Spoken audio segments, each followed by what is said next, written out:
Firstly, can I say thank you very much to you for submitting your parade form, informing us about your entry to the parade and indeed the details of your float. That has been greatly appreciated.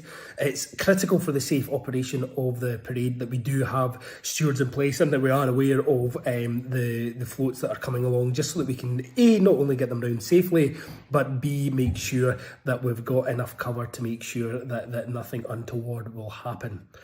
We've got a parade code of conduct and we've got some steward instructions that I'm going to run through with you. The key thing to remember is that this is a family-friendly event that we're looking to run. It's meant to be as inclusive as it possibly can, and we want to make sure that everyone has as much fun as they possibly can as well. Even if the weather is not so nice, but fingers crossed it will be nice and sunny when we're going around in the parade. On that basis, safety is paramount. We need to make sure that nobody has any weapons, for example, nobody uses abusive or aggressive language, and that everybody feels that they can participate in the parade fully and has as much fun as they possibly can. On that basis, we will ask you to follow at all times either the direction of myself as the parade director, as the directions of the key stewards that I will have throughout the parade, and obviously follow the directions of the police. We're not asking anybody to step in and take action if they see things happening that shouldn't be. But if you do see threatening behaviour, inappropriate language, whether that be discriminatory or otherwise, that's not acceptable, then what we will ask you to do is notify one of my key stewards or myself. We will have walkie-talkies, so we'll be able to communicate up and down the length of the parade. And then we will take the appropriate action with the police and we'll ask the individuals involved to be removed from the parade. Obviously, should something serious happen and we need to stop the parade, we'll make that clear to everyone on the day. And there's a key point. If something is happening during the parade, somebody takes unwell or something happens with your float, then yet again, what we'd ask your stewards and indeed your lead for your float to do is notify one of my team as soon as they possibly can, so that we can make sure that we bring things to a standstill and that we get either the individual the help that they require, or indeed we take the appropriate course of action to remove the float if that is what would be required in the rest. We never know. We've not had it yet, and hopefully I've not jinxed it, but we've not yet had a vehicle breakdown, but you never know, these things may happen in the rest. On that basis, yet again, safety, we want to get everyone round in one piece, very conscious that what we've got are tractors and trailers, and we've got lots of young, small children. These two things do not often mix very well when they come up against each other. So thinking about safety, we ask that as long as we are moving, nobody is taken on or off a float. If you need to take somebody off a float because they're in distress, they are feeling unwell, something has happened, then you let us know and we will bring the parade to a stop so that individual can get the appropriate care and attention that they require. What we would say there is there will be stoppages during the parade. Indeed, we will have a stop on the parade at Reed Street, where we'll bring the full parade to a halt. That's where there will be water and juice and crisps and sweets available, not only for those who are in our bands, and we have 3 bands with us this year, but also for children and young people as well, just to give everyone a bit of a break. However, what we need to do is make sure that we get through the parade in an orderly fashion and that we get through it in a timely fashion as well. Obviously, it is the Queen's big day. It's the court's big day. We need to make sure that we get them to the bandstand at 1 o'clock. So the parade will be leaving Sainsbury's car park at 12 o'clock, and our intention is to get the Queen safely to the bandstand by 1 o'clock. So we do ask that everybody, when you are in the parade, that you keep moving in an orderly fashion. We don't let big gaps appear between each of the different floats and the rest. Indeed, our stewards will be making sure that doesn't happen, and we get ourselves round in as best a time as we possibly can. So, in terms of that, as I say, we will send around the parade of code of conduct and ask you to read through all of the items in there, and just be conscious yet again of, we're obviously going past people's homes, we're going past places of worship. It's our town. We want to do it the best turn that we possibly can, so just be conscious of where we are at all times. In terms of arrival at Sainsbury's, obviously, yet again, it's going to be very busy on the morning with everybody arriving. What I'm going to be very clear about is that we're going to ask your tractors and trailers, so your floats, to arrive by 10 a.m.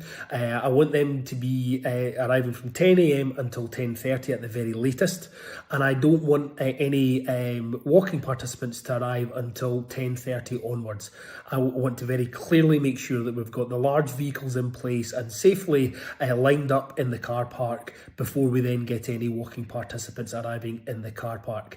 Yet again, it's just about making sure that everybody is safe and that nobody gets hurt and that we don't have that horrible mix of large tractor tyres and small children. So if you can ask your drivers to have their vehicles and the trailers in place from 10 o'clock onwards, that would be great. We will have stewards down at the car park. We will get them into the appropriate position. And then if you ask anyone else, anyone who is in the walking parade, they can arrive from 10:30 onwards. Indeed, I would recommend that they arrive probably from 10:45 to 11 a.m. That would give sufficient time for them to get in place for the judging to take place. Now that's another important part. Judging is going to take place from 11 until 11:45. So you do want all of your participants present with your parade so they can be properly judged by our volunteers who will go around and do that. On that basis, obviously, you're going to have a large number of people being dropped off. Sainsbury's remains fully operational. There will be customers going for their shop, although we are going to try and encourage via social media people to think about shopping either the night before or after the parade has taken place. But obviously, some people won't be able to do that. They will still require to go to Sainsbury's. There'll be last minute purchases for Gala Day, I'm sure, required. So on that basis, we need to make sure that the car park is free for customers. And what I would recommend to you is that you get your walking participants to be dropped off behind Sainsbury's around at Station Road. There's obviously safe routes of travel through there and into the Sainsbury's car park. So if they get dropped off around there, that's going to free up the space that is in the car park and mean that customers can use it freely.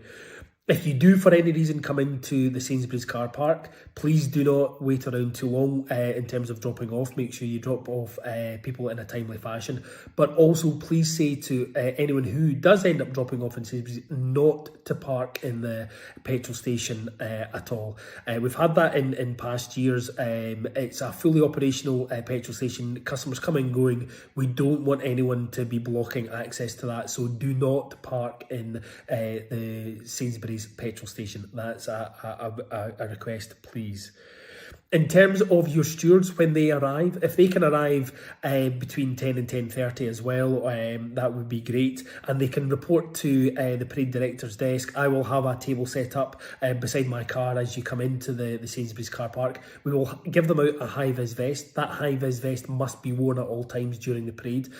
So they should come and see me, and we've got a variety of sizes that we'll be able to make sure everyone's got exactly what they need.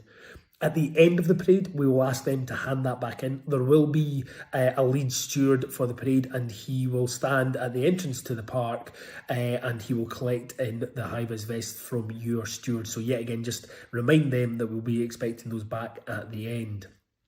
On that basis, I say we're aiming to get the Queen into the park for 1 p.m. When we do, what we're going to ask is that those who are on foot follow down into the park, down towards the bandstand, into the path down there.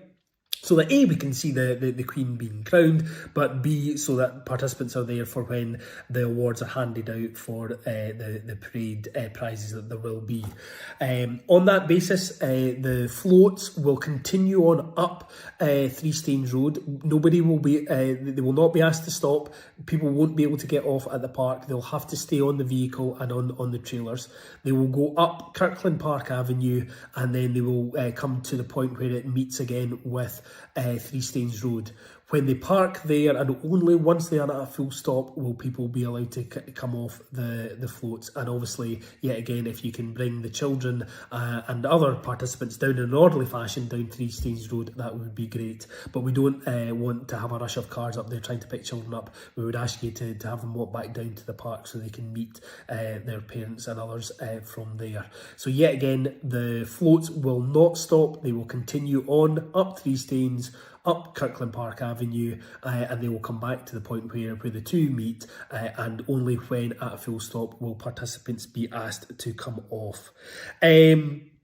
We ask that the stewards politely ask spectators to not spray the bands or the cars with silly string. I know there will be silly string on the day, but yet again, in terms of the parade, cars that are there for the gala court, these are being loaned to the parade, and we want to make sure that they don't go home damaged. And the same in terms of the band. Obviously, they are doing their best to keep us all entertained as much as you are on your floats. They're adding a good bit of lively music to the whole festivity and the rest. So yet again, it's being respectful of those playing in the bands, the weather conditions and so forth that we'll be playing in, and making sure that they get round safely and without silly string being sprayed all over them. So we would ask your stewards just to keep an eye on that.